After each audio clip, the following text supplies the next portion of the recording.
être aux côtés de la population, que de bonnes nouvelles, parce que la République démocratique du Congo retrouve sa place dans les concerts des nations. Que pense la presse, surtout les grandes signatures de la RDC? C'est les grands débats dans cette émission que vous aimez beaucoup parce que nous avons beaucoup de retours en cette année 2013 finissant. D'abord, Harold Badibanga, déjà en place, juriste aux maisons, mais journaliste par ailleurs. Au service de la République. Toujours. Il doit être content parce que le sujet qu'on va aborder tout à l'heure, le tout premier, va retrouver à peu près votre combat. C'est l'état des droits et la respectabilité des institutions. Et la lutte contre l'impunité. Absolument. À côté de vous, un économiste éprouvé, mais journaliste aussi. Merci. La semaine dernière, nos amis du Canada nous ont dit que vous avez été trop technique. Alors, je ne sais pas pourquoi ils ont dit ça. Vous avez été trop technique. Mais il faudra leur demander de nous poser des questions précises, comme ça nous répondons. Nous sommes là au service des nations. Par rapport à l'apport de la communauté internationale, notamment les bailleurs de fonds, vis-à-vis de la RDC, certains ont dit même que avec nos richesses, on peut s'en passer. Bien sûr, mais il y a des préalables. Les préalables? Oui. Bon, on en parlera peut-être si on a le temps. Et puis, le syndicaliste de la gauche, je peux dire ça? De la gauche. De la gauche tout court. La gauche tout court. Oui. L'extrême gauche. Oui. L'extrême gauche. Oui, la gauche. Parce qu'en France, en ce moment, la gauche de la gauche a des sérieux problèmes. Hein? Parce que Hollande commence à avoir quelques résultats. L'équipe de France qui s'est qualifiée pour le mondial du Brésil. L'économie qui repart un tout petit peu avec le chômage des jeunes. Ça ne suffit pas. Le vécu quotidien. Ah oui? Tout part de là. Lorsque vous améliorez le vécu quotidien, tout décideur politique, vous avez les coups de chapeau de la population. Lui, c'est Daniel Safo. Et enfin, bienvenue Bakoumania. Lui, c'est l'intellectuel de gauche. Absolument. Vous n'êtes pas Caviar, hein? Non, Caviar, c'est mon frère de belle armée, Badi Banga et Diana. Qui n'est pas là de nous juger. Il risque d'être caillassé. La gauche Caviar. Aujourd'hui que l'autorité de l'État commence à s'affirmer de plus en plus avec une révocation en prime, nous espérons que les combats après l'Est... Alors commençons par là, justement, parce que vous avez la parole. Merci. C'était comme un coup de tonnerre, un ministre révoqué, alors que dans quelques jours, un nouveau gouvernement devait se mettre en place.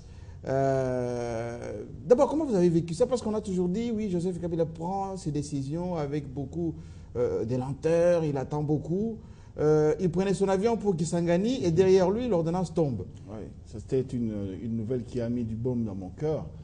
Qui est un ministre révoqué. Moi, chaque fois qu'un baobab du gouvernement tombe, pour moi, c'est une occasion de jubiler. Pour la bonne et simple raison que la majorité, il ne faut pas mettre tout le monde dans le même panier, traîne des casseroles qui font suffisamment de bruit. Traîne des casseroles? Oui, des casseroles qui font du bruit et que nous percevons parce que dans nos écrits, dans nos commentaires, nous ne cessons de dénoncer ceux qui sont passés, ce qu'on a appelé ici des ministres naturels, des gens qui ont pillé le pays. Naturels? Oui, il y a des gens... les vertébrés. Oui, il y a des gens dans ce pays qui estiment que eux, leur profession, c'est être ministre. Et s'il n'est pas ministre, en tout cas, la vie peut s'arrêter, ce n'est pas un problème. La République doit s'arrêter parce que lui n'est pas ministre. Ceux-là, ils ont démontré en quoi ils étaient capables, les ONG internationales, notamment Global. Mais ils veulent bien revenir, hein? Ils sont en train de faire de pied de main pour revenir au gouvernement. Oui. Mais nous allons tout faire pour que tous ceux qui traînent derrière eux l'esprit moboutiste, on le dit et on le répète et on l'assume. Mais vous, avec votre affaire de malgré toutes les menaces qui viennent de certains combattants de l'Europe, on s'en fout. Nous assumons que l'esprit moboutiste, nous le combattrons jusqu'à la dernière énergie. Et ça doit disparaître.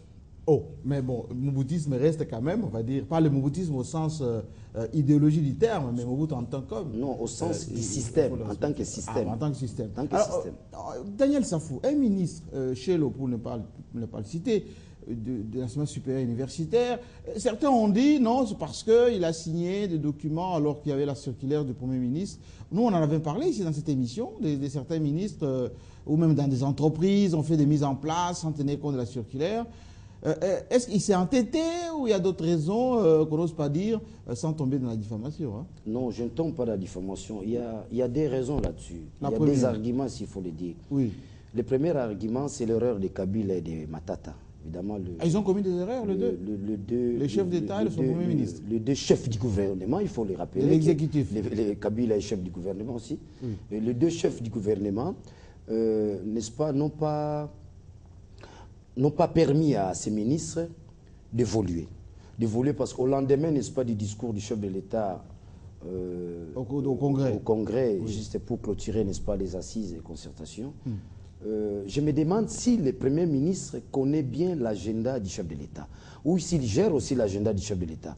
Parce qu'au lendemain de ce discours, le Premier ministre va se prononcer administrativement avec une lettre circulaire demandant ou réduisant... Ça, ce sont des mesures conservatoires. J'en arrive. Oui. C'est déjà mauvais parce qu'il y a une crise de confiance de part et d'autre. Parce que le Congo... Non, mais une procédure. J'en arrive. Oui. Si c'est une procédure, oui. Ces membres du gouvernement sont devenus membres du gouvernement par ordonnance présidentielle.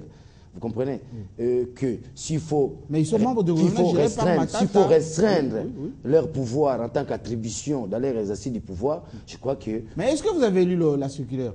Non. C'est-à-dire c'est spécifié que vous ne pouvez pas voyager sans l'autorisation, c'est tout à fait clair. Quand on a évacué les affaires courantes, vous ne pouvez pas engager l'État dans des issues importantes, mais tout le travail... mise en place. Oui, il n'y a pas de mise en place. Ça, c'est des choses... Quand vous êtes en train d'évacuer... J'arrive. Je vous informe qu'il n'y a pas, je crois hier ou avant-hier, les Congo devaient se retrouver dans une des réunions importantes sur... oui, ça, on avait évoqué la fois passée. Donc, voilà. Parlons du ministre. Ne sont pas Parlons du ministre. Mais revenons maintenant à la deuxième raison, qui est la raison fondamentale. On n'en parle pas. On n'en parle pas, mais je crois que nous, journalistes, l'intitulé de notre émission, c'est des grandes signatures. Nous devons fouiller l'information, fouiner l'information. Oui. L'argument qu'on présente dans les chefs de Chelo, ou les infractions, n'est-ce pas, dans les chefs de Chelo, sont teintés de la rise. Le vrai problème est ailleurs. C'est-à-dire que les ministres, professeurs de surcroît, qu'on se les dise, si on doit aider nos téléspectateurs, il est professeur Chelo, par exemple. Il est professeur à Kisangani.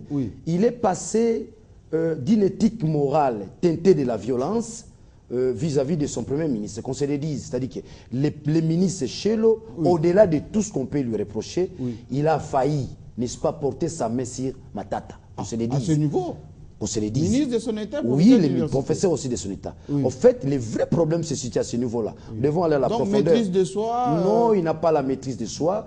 Il a tenu des propos indignes à l'endroit de son Premier ministre, en disant par exemple, toi Premier ministre, tu es un parvenu, moi je suis ministre, à chaque fois que j'écris, il n'y a pas réponse, comment on va diriger ce ministère? Alors, ça, c'est aussi un élément. Et la discipline, la respectabilité? Non, il doit être sanctionné. L'éthique morale à ce niveau-là, je crois qu'on ne peut pas diriger ce pays sans éthique morale. Et qui était qualifié hier surdoué, on se rend compte que les surdoués ont aussi des problèmes d'ordre éthique. Ça aussi des problèmes. Mais revenons aussi dans la gestion, n'est-ce pas, de ces ministères. Chelo a commis beaucoup d'infractions, beaucoup d'erreurs. Je suis un des premiers journalistes qui déjà commençait à dénoncer les comportements machiavéliques de Chelo. Chelo vous achète des parcelles à Lingouala, à Matete, les opérations se passent dans les cabinets politiques. Les commissionnaires, toute la transaction financière dans les cabinets politiques. Nous en avons déjà dénoncé. Vous prenez la composition de son cabinet. Ce sont ses sœurs, ce sont ses beaux-frères, ce sont ses enfants. Mais pourquoi vous, journalistes, vous n'avez pas... Oui, GI a dénoncé à son temps. GI a dénoncé à son temps. Et alors des éditions consécutives juste pour dénoncer les comportements de Chelo, manque d'éthique morale, ou les cabinets composés de sa famille, qu'on se les dit, ce que j'ai dit, personne ne va me contredire. Évidemment, d'autres ministres aussi le font, mais celui-là, c'était criant. C'était criant. Donc voilà les éléments qui aujourd'hui... Mais on ne doit pas s'arrêter là. On ne doit pas s'arrêter là au niveau des sanctions. C'est bien bon de sanctionner, mais les ministres doivent répondre de ces actes. N'est-ce pas? Aujourd'hui, on est en train, n'est-ce pas, de chasser les clowns, pratiquement, il faut le dire, par l'opération du Kofi. La discipline. La discipline, l'opération. Mais cette opération du Kofi, qui s'éloigne pratiquement des cours et tribunaux, mais nous aimerions que les cours et tribunaux aient des services, puissent aussi œuvrer. Pour les cas de Chelo, il doit répondre, n'est-ce pas? Nous aimerions sa place est dans la prison. Sa place est dans la prison. Pourquoi? Mais comment? Les infractions, n'est-ce pas, retenues, n'est-ce pas, dans son chef. Ça nécessite pratiquement que le tribunal puisse se prononcer là-dessus. Il faut que la parole tourne. Donc nous voudrions que, au-delà de la sanction, que le ministre limogé, révoqué, puisse répondre de ses actes devant les cours et tribunaux. Et les sanctions pourra, dans l'avenir, éduquer et la jeunesse et les futurs ministres. Nous attendons, je ne sais pas si nous aurons les surdoués encore, parce que les surdoués ont monté leurs limites. C'est dans ce sens-là. Harold Badibanga, juridiquement, est-ce que quand on évacue les affaires courantes, est-ce qu'on a le droit de prendre des décisions, les mises en place? On le voit même dans les entreprises. Est-ce que le cas Chelo peut faire peur à ceux qui qui s'adonne à ces pratiques, voilà, d'une façon sournoise, là. J'ai vraiment de la chair de poule lorsque j'entends dire que c'est un professeur d'université qui, nonobstant la circulaire de son chef hiérarchique, que le Premier ministre, circulaire dûment signifiée à tous les membres du gouvernement, dont même les huissiers ont pris connaissance. Et lui, il est ministre et président d'université. Ministre, professeur d'université, et donc sur le plan scientifique, nous autres qui ne sommes que doctorants, lui a la primauté et l'autorité scientifique sur nous. Oui. Mais curieusement, c'est celui-là qui, lorsqu'une circulaire a fait preuve de son contenu et de son contenant, il marche dessus. Même si c'était une erreur, c'est une erreur qui ne peut pas bénéficier de la clémence lorsqu'il s'agit d'un ministre, parce qu'un ministre, c'est un homme d'État. Qui dit homme d'État, renvoie à l'excellence. Qui dit homme d'État... Et souvent, on les appelle excellence, n'est-ce pas? Voilà.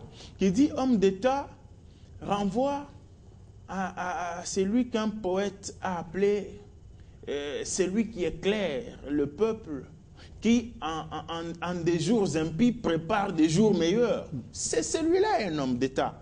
Et en bref, un homme d'État, c'est un leader. Un leader qui fait quoi? Parce que les gens ne le disent pas. Un leader, parce que je dénonce d'abord le fait qu'on nous dise que ça a été fait dans la précipitation. Oui, on a dit qu'il fallait étudier, il fallait lui laisser le temps. Il n'y a pas eu de précipitation, il n'y a pas eu célérité.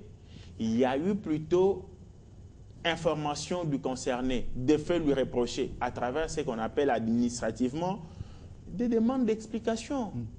J'ai lu, je félicite ici le journal La Prospérité, qui a publié in extenso les correspondances du Premier ministre, chef du gouvernement, à M. Chello.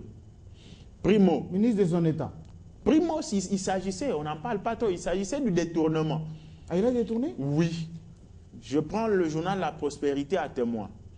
Nous avons ce que nous connaissons depuis un temps, le syndicat des professeurs d'université qui réclame ceci, cela. Le gouvernement de la République a disposé d'une bagatelle au profit des concernés. Et curieusement, autant de temps après, le Premier ministre, étant donné que nous sommes dans ce système où, lorsque vous êtes Premier ministre, vous devez avoir confiance en vos collaborateurs. Pourquoi pas faire confiance à un ministre de l'enseignement supérieur universitaire par rapport à la gestion en plus, c'est ses collègues. Voilà. On a disposé d'une bagatelle qui n'est jamais arrivée à destination. Finalement, le Premier ministre est surpris du fait que les bénéficiaires de la dite bagatelle, ils viennent la lui réclamer. Il écrira une correspondance à son ministre pour dire « j'ai ouï dire que les concernés n'ont pas eu ceci ou cela, pourquoi ceci ?» Aucune réponse, silence de cimetière. Zekundo, il s'est agi de cette mise en place précipitée. Mise en place. Oui, au niveau des gestionnaires des universités, alors que la circulaire interdisait toute mesure par rapport à ça. Il faut que l'on précise ici que lorsqu'on assure les affaires courantes, c'est une sorte d'intérim qui ne permet pas à ceux qui les assument de prendre des décisions prioritaires et exécutoires. On fait ce qu'on appelle la gestion journalière sans prendre aucune décision. Il a signé une décision et la remise et reprise n'a pas traîné. La remise et reprise n'a pas traîné. Illico presto. Oui, dans la précipitation, on savait comprendre, aller au-delà du dit pour comprendre le non-dit, ça c'est de la philosophie, au-delà du fait aussi pour comprendre le non-fait, pour comprendre qu'il y a quelque chose derrière la tête. Il devait y avoir de retour sur tertio, messieurs, je ne sais pas, nous en Mbuji-Mayi, il y a des camps de professeurs. Lorsque vous allez en Mbuji-Mayi, il y a un camp de professeurs qui donnent cours à l'Institut supérieur pédagogique. Ils vivent dans des conditions décentes.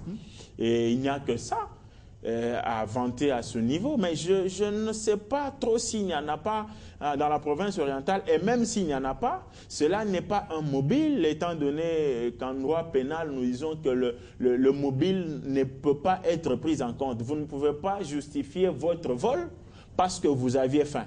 Non, ça ne passe pas. Monsieur Chello, malheureusement, scientifiquement, je suis obligé